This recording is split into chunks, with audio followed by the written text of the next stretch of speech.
నిజంగా మిరాకిల్. అత్తయ్య, నువ్వు తలుచుకోగానే మామయ్య ప్రత్యక్షమయ్యాడు.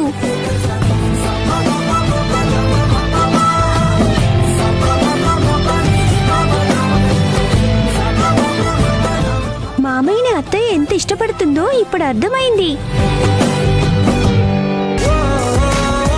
రాము,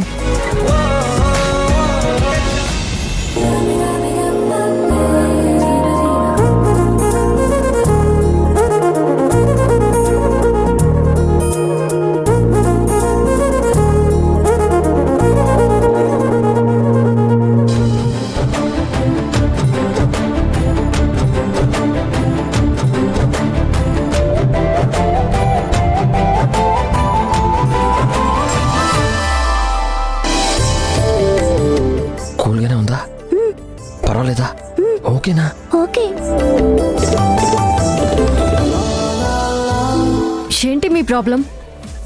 ఎందుకు నా వెనకే వస్తున్నారు? లక్ష్మి వెంట శ్రీహరేగా పడతాడు. చూడండి, మీ నాటకాలన్నీ ఆపండి. చూడ్డానికే చాలా అసహ్యంగా ఉంది. ముందు నా వెనకాల పడ్డం ఆపేయండి. రా.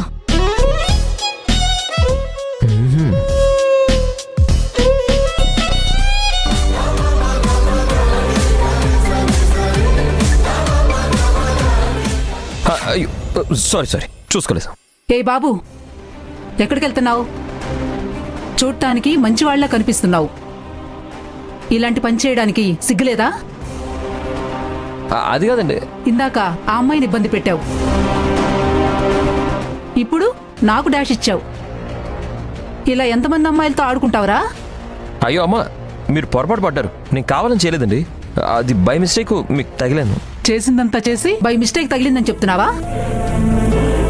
మీలాంటి వాళ్ళని పోలీసులకు పట్టించాలి. చూడ్డానికి ఏమీ తెలియని అమాయకుల్లా కనిపిస్తున్నావు, కానీ అమ్మాయిలు ఏడిపిస్తావా? అయ్యో, మీరు అపార్థం చేసుకుంటున్నారు. పొరపాటుగా మీకు చేయి తగిలింది, అంతేగాని కావాలని చేయలేదు. అమ్మా రామ్మారా, ఇందాక ఇతను నిన్ను ఇబ్బంది పెట్టాడు, ఇప్పుడు నాకు డాష్ ఇచ్చాడు. ఇలాంటి వాళ్ళని అస్సలు క్షమించకూడదు. నువ్వు వదిలేసినా నేను మాత్రం వదలను.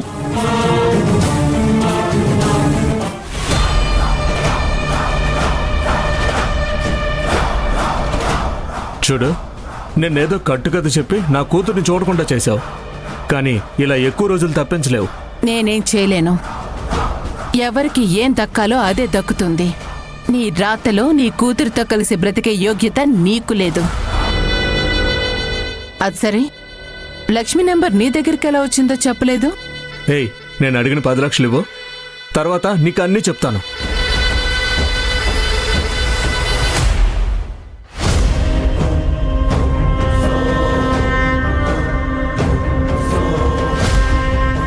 అదేంటి అలా చూస్తున్నావు? నిన్ను చూస్తుంటే 10 ఏళ్ల క్రితం ఎలా ఉన్నావో ఇంకా అలాగే ఉన్నావు. నేను మంచిగా సంపాదించి భార్య బిడ్డలతో సంతోషంగా ఉండాలనిపిస్తోంది. ఇంకాపుతావని సెంటిమెంట్ డ్రామా? కల్లో కూడా నేను నా కూతురు నీకు దగ్గరవదలుచుకోలేదు. నీలాంటి నీచుడితో ఇన్ని రోజులు ఉండి నేను చాలా పెద్ద తప్పు చేశాను. మళ్ళీ నేను ఆ తప్పు చేయను.